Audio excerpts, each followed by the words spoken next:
Hello, I'm Michael McMahon, sports editor at the Keene Sentinel. Welcome to the second season of Sentinel Sources, a talk show collaboration between the Sentinel and the Keene State video production class. For this show, Sentinel journalists like myself will be interviewing guests from the college and the greater Keene community, while our student colleagues make up the entire production staff. To kick off season 2, we'll be talking about Keene State athletics.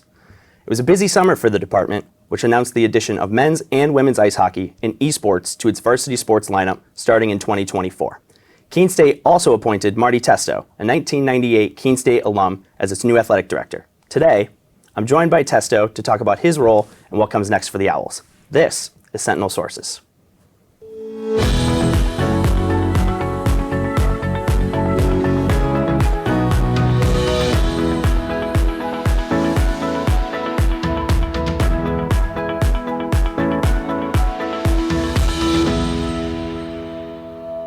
All right, Marty, thanks for joining us today. Thank you. Thanks for having me. Yeah, of course. Let's get right into it. I think it's pretty safe to say that there was pretty widespread community support when your announcement was made that you were going to be joining on as an athletic director. How does that community support help the onboarding process, and how have you kind of settled into the role through the summer? The community support has been awesome. I mean, it's kind of like everywhere I went, they're like, they wanted updates. And I didn't really have a ton of updates at the time, but I felt like I had a lot of people behind me. And I think that support came from the things that I already had done in the community all the way back in the early 90s from a student athlete through my coaching career, teaching career, whatever it may be. I've had the opportunity to meet a lot of people and make positive connections. And I really felt like I had a strong backing. It felt great. Now that you've had a little bit of time to settle in since the summer, fall sports in full swing now, take us through the average day in the life of Marty Testo as athletic director. It's awesome. It's everything I thought it was going to be. A lot of meetings, but important meetings. And I think the onboarding piece is starting to settle down, and you're going to start seeing some things moving forward that we've been working on. We're really consumed right now with the investment piece of it, with the investments that the school or the athletic department receives from the university system. So those things are starting to come to fruition inside our facility and on the outside fields as well. So we're excited, but it's a typical day of an athletic director. There's going to be things that are on your schedule that you can count on, and there's going to be things that come up that you can't count on. Right. And that's what keeps it fun. And then always, this time of year, we usually got a chance to end it with a volleyball match or a soccer game or a field hockey game, cross-country event, which makes it special. Definitely.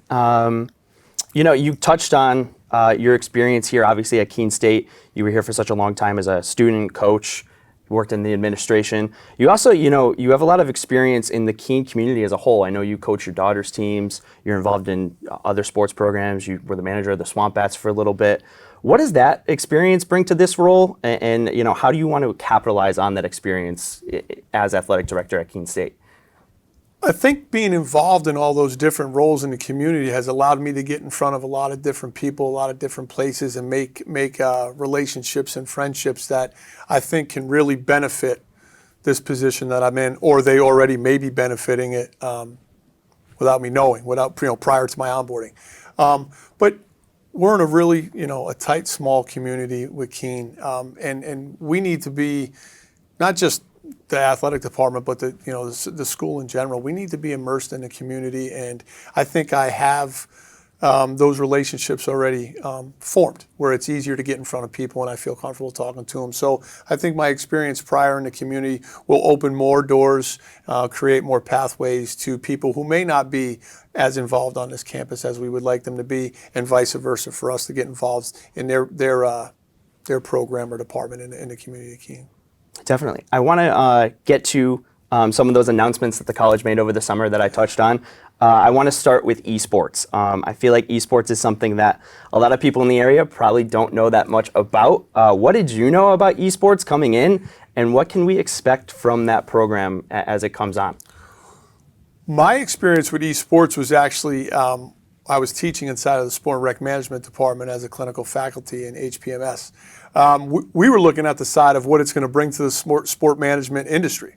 And it's huge. There's going to be multiple job opportunities for students coming out. So that's the experience I had with esports.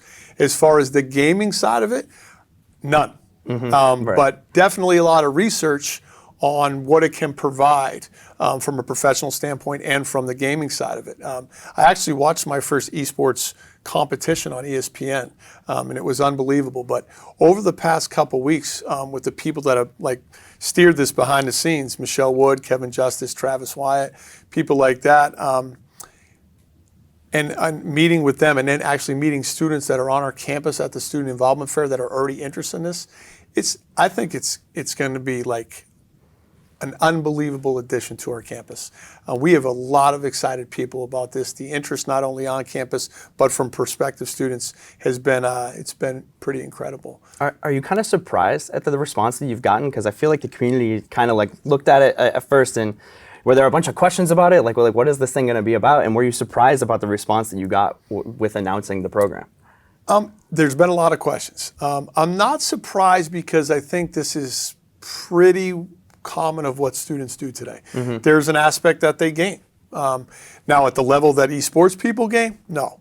But this is in there. There's technology's changed quite a bit. Students use phones, they use games, whatever it may be. So it's built into their day. These students just have to have the skill to be really gifted at these games. And there's specific games that go in. That was the other learning piece for me is what games are we talking about? And we're learning that and what games we may need to purchase. And a lot has to do with, we're doing a national search for a coach and what kind of coach we bring in and what are they experienced with. So you learn more and more every day. But the other side of it from generations that might not have been involved in gaming, those questions have been awesome because they have no idea what esports is. Right. Were you a gamer when you were younger? I was not. You were not? No, oh, okay. no. All right. I would do a little bit myself, but yeah. You got to remember, I'm a little bit older. Yeah.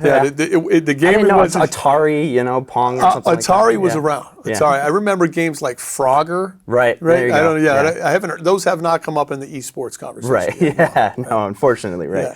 Yeah. I want to turn to hockey. Obviously, a lot of work between you guys and what's going on over at Keene Ice, making improvements to the locker rooms and such like that.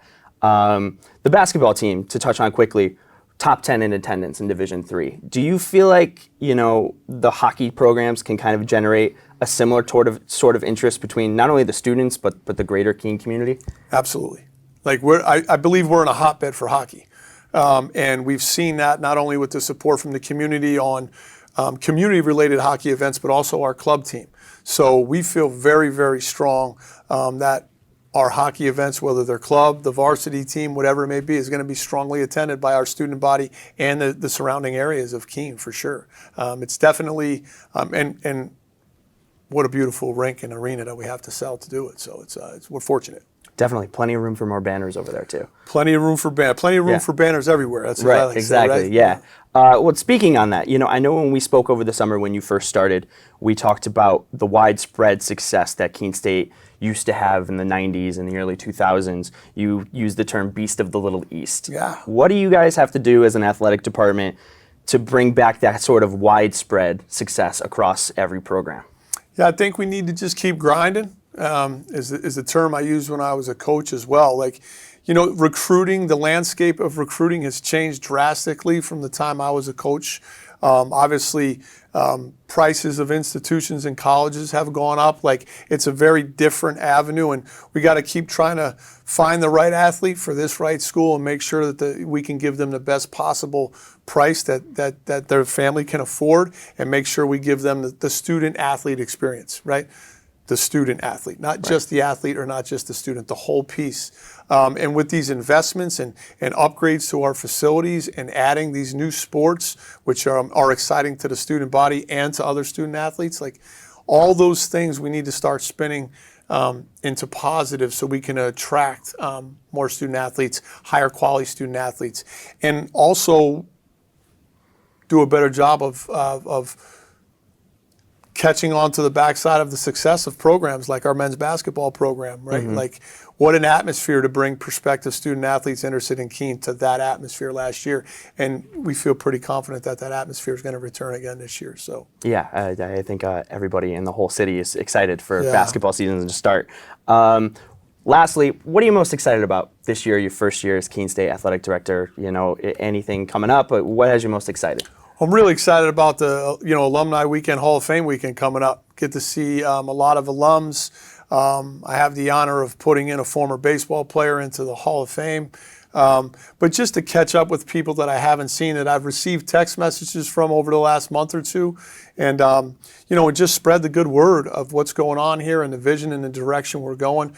I think we're really, really fortunate with the coaching staff we have. I feel great about the experience we're going to offer our student athletes. We do have some major goals right away to immerse, the athletic department to immerse themselves on campus more outside of their sport. I think we do a pretty good job of immersing ourselves in the community, but obviously we can get better at it. We just did a 100 nights, 20 course challenge in town. Oh, wow. We had some student athletes and coaches actually partake in it.